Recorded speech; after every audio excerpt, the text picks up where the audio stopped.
A Grã-Bretanha, né, foi a pioneira na Revolução Industrial.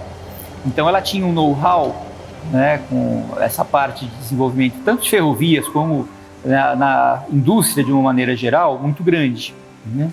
E os grandes empresários também estavam situados lá, né? O século XIX é conhecido como o século inglês. Estamos na Estação da Luz porque essa estação é uma ótima representação da parceria entre o Reino Unido e Brasil. A estação em si foi construída na Escócia, na cidade de Glasgow, e foi reconstruída aqui.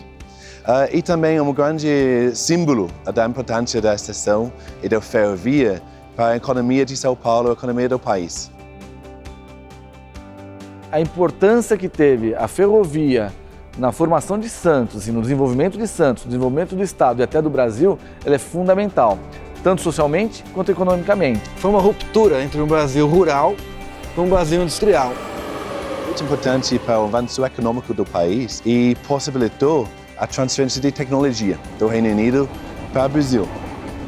A maior contribuição que eles deram foi justamente na técnica e na engenharia que eles utilizaram para romper essa dificuldade, esse desafio que é romper a Serra do Mar, transportando carga e transportando o futuro do Planalto Paulista por ali, né?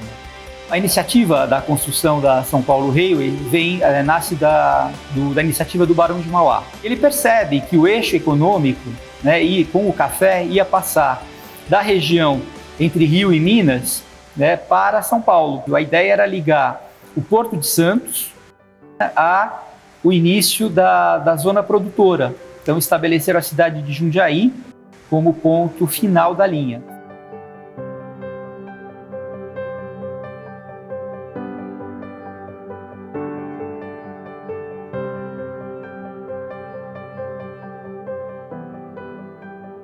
Para isso, era necessário vencer a barreira, né, natural, que é a Serra do Mar. Numa região que o clima é bastante hostil também, muita chuva, muita umidade, muita neblina, com um solo às vezes instável, às vezes pedregoso, difícil de ser perfurado. Foi preciso uma genialidade incrível ali para se criar soluções que permitisse passar uma ferrovia para esse lugar. Tem início aí uma epopeia, né, que vai levar em torno de 13 anos, né, até se chegar na conclusão da ferrovia. Que seria inaugurada em 1867 com um sistema, até então inédito no planeta, que era para cargas de um sistema funicular. E a solução encontrada foi criar um sistema chamado planos inclinados, que eram carregar uma locomotiva na subida, enquanto uma em contrapeso na descida ajudava no desenvolvimento. O que são esses planos inclinados, né? São trechos de ferrovia contínuos, né, que foram subdivididos de uma forma relativamente equidistante, ou seja, foi dividido em 5 seções, né? E nessas 5 seções você tinha a base, né, que ficava lá em Raiz da Serra, que fica lá em Raiz da Serra, no atual município de Cubatão, e depois mais 4 patamares. A cada patamar se fazia os engates das composições para que isso acontecesse. Foi uma solução técnica bastante arrojada, né, e que deu certo e resolveu essa questão. Então graças a isso foi vencido esse desafio de montar a ferrovia na Serra do Mar.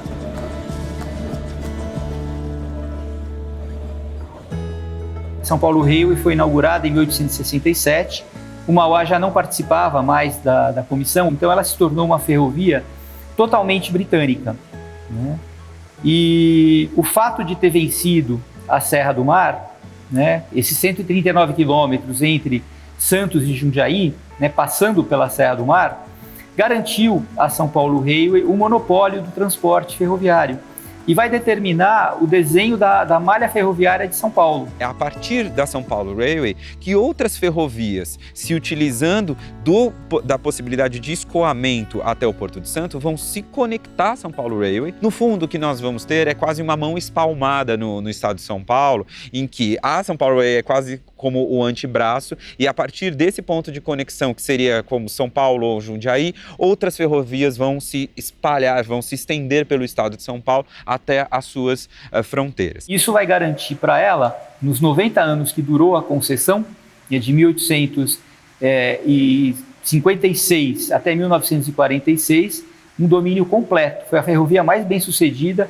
não só do Brasil, mas de toda a América Latina. Então, em 1895, ela se comprometeu a construir uma segunda linha, né, com melhorias técnicas, né, aumentando a capacidade de transporte dos planos inclinados, né, criou, né, máquinas muito mais potentes do que as primeiras. Nós teremos essa combinação de um know-how do planejamento, da engenharia britânica, com a mão de obra imigrante, com a mão de obra nacional, na construção dessa segunda linha que viria a ser chamada de Serra Nova do funicular. Foi a oportunidade dela construir prédios mais adequados, né, tanto em termos de armazéns como estações. Nesse período também, a gente vai ver um grande desenvolvimento dos subúrbios, né? O transporte, além do transporte de produtos, né? Havia o trem de passageiros, né? E algumas paradas técnicas, né? Vão acabar gerando aglomerados que vão se tornar ou bairros ou cidades de São Paulo. Todas essas cidades cresceram fundamentalmente em torno da ferrovia. No trecho de serra, eles criaram uma vila ferroviária, conhecida como Vila de Paranapiacaba, onde foram construídas casas de madeira para os funcionários. Por conta da complexidade, né, da transposição do trecho de serra, era necessário ter uma grande quantidade de funcionários disponíveis 24 horas por dia.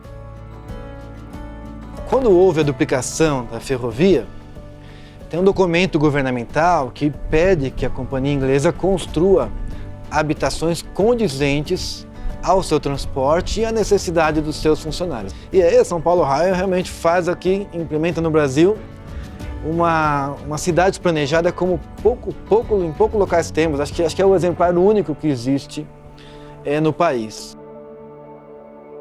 Hoje Paranapiacaba vive do turismo e temos pontos muito importantes, né? Para o visitante conhecer essa história. Qual é a grande importância do turismo? Que as pessoas venham aqui e entendam a contribuição da Vila de Paranapiacaba para o desenvolvimento do estado de São Paulo e para o desenvolvimento do país. Até pela questão turística se fala muito da Vila Inglesa, né? Então muita gente vai para Paranapiacaba esperando ver lords com cartola, mulheres com roupa de seda, né? Aquela coisa bem estereotipada dos ingleses, né? O Big Ben, o Fog, né? E ali era uma vila de operários, né? A lida na ferrovia não era uma lida fácil, era um trabalho difícil. Como compensação, a companhia fornecia para os seus funcionários uma vida social muito rica. Tinha cinema, tinha bocha, tinha futebol, tinha campeonatos aqui, né, de pessoas importantes que jogaram aqui na vila. O Charles Miller, por exemplo, era filho de ferroviários. Ele foi quem trouxe a primeira bola de futebol aqui para o Brasil oficialmente. E o primeiro jogo, dizem até que foi em Paranapiacaba. Eu trabalhei por 17 anos lá em Paranapiacaba, né? E sempre que alguém vinha falar comigo sobre a vila, eu ficava tentando entender de que vila essa pessoa estava falando.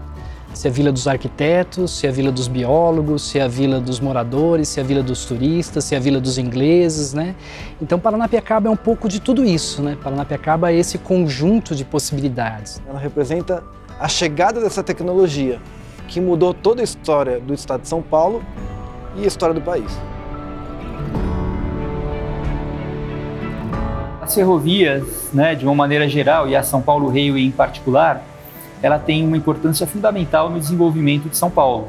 Ela acabou gerando também a oportunidade de desenvolvimento, por exemplo, dos cursos, né, de politécnicos que passaram a ser feitos no Brasil. Vários profissionais que vão trabalhar nas ferrovias, né, já vão ser formados nas escolas politécnicas. A ferrovia impulsionou o crescimento econômico de todo o estado de São Paulo. E o crescimento se dá pelo trinômio, né?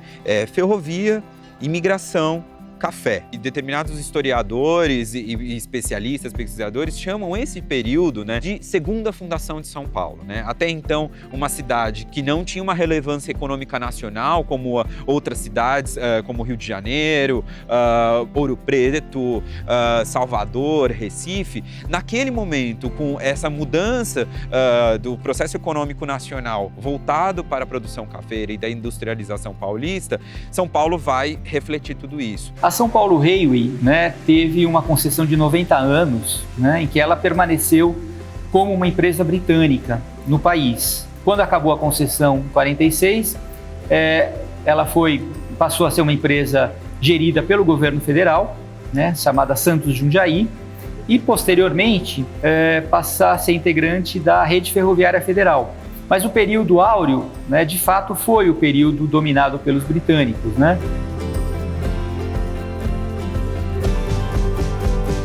A estrutura original da ferrovia serve ainda hoje como a plataforma de transporte de passageiros em São Paulo e o entorno. Não deixa de ser muito interessante ver o contraste, né, entre as estruturas antigas erguidas a partir do conhecimento, do know-how britânico, com a mão de obra trabalhadora nacional e imigrante, combinadas às novas máquinas, né, do século XXI, que são os carros de passageiros da CPTM.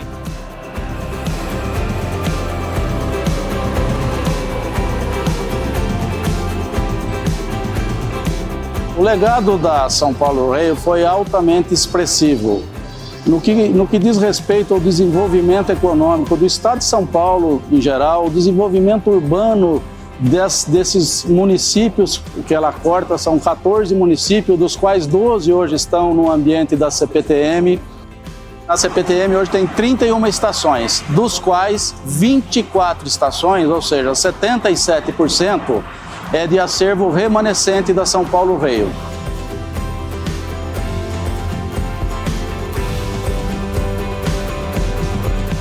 Um legado de engenharia, de arquitetura, de projetos, pela capacidade dos profissionais e as soluções que impuseram e conseguiram à época, e também um legado cultural. Hoje a Estação da Luz, né, sendo o principal modal do transporte metropolitano, né, cumpre uma função social importantíssima, né, porque é a partir dela que você tem a ligação para os diversos bairros, né, de São Paulo, por onde a ferrovia passa, e também da Grande São Paulo.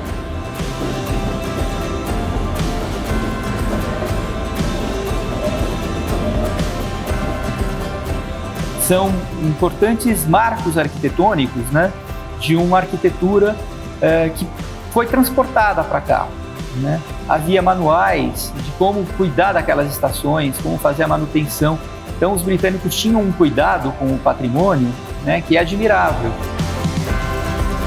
É importante ressaltar, né, como a ferrovia, a inteligência da implantação da ferrovia, né, e a permanência dela, né, do prédio, né, como um legado que até hoje mantém a sua função social. Mudaram, claro, o tipo de transporte, né? Hoje é um transporte rápido, né? Um transporte metropolitano, mas não deixa de ser a continuidade, né? Em função das mudanças que vão ocorrer ao longo do século XX e século XXI.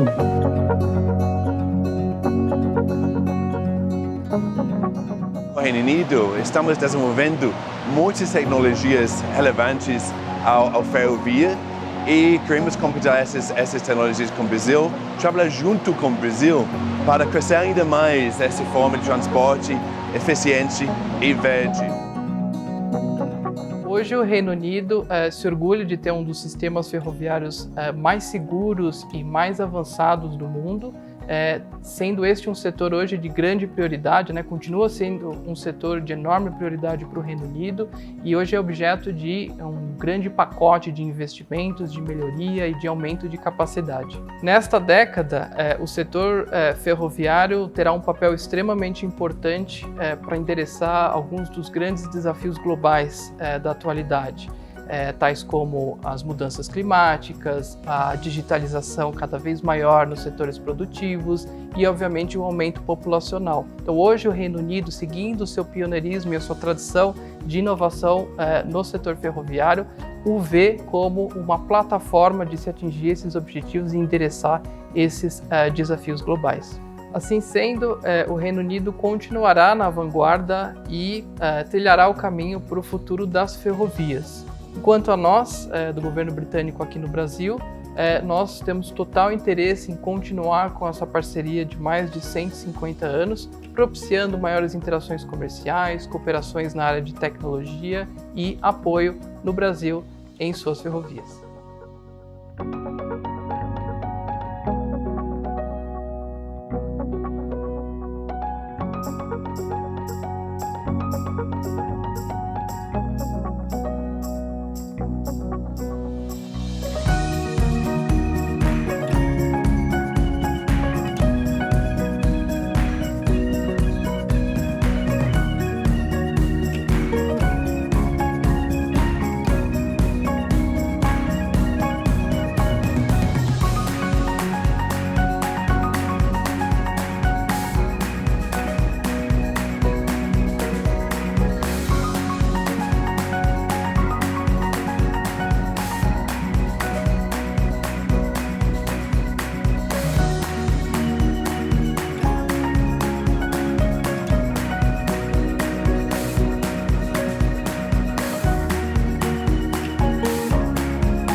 Thank you.